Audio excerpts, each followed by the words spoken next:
احمق خاموش رہے تو ہوشیار اور ذہنی کہلاتا ہے۔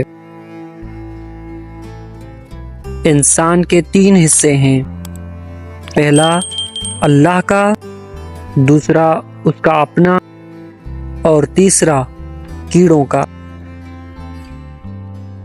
انسان پیدائشی طور پر کسی سے نفرت نہیں کرتا، نفرت کرنا ماحول سے سیکھتا ہے، ورنہ انسان کی فطرت تو محبت کرنا ہے۔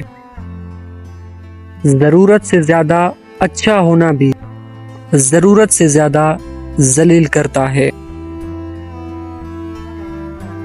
میں نے اللہ کے سوا کسی سے امید نہیں رکھی، اس لیے مجھے کوئی فکر نہیں۔ جس زمین پر بارش نہ ہو وہاں کی فصلیں برباد ہو جاتی ہیں، اور جس گھر میں دین نہ ہو وہاں کی نسلیں برباد ہو جاتی ہیں۔ مرد کے جسم کے 3 چیزیں طاقت دیتی ہیں، مرد کے جسم کو 3 چیزیں طاقت دیتی ہیں۔ نمبر 1 گوشت کھانا، نمبر 2 خوشبو لگانا، نمبر 3 غسل کرنا۔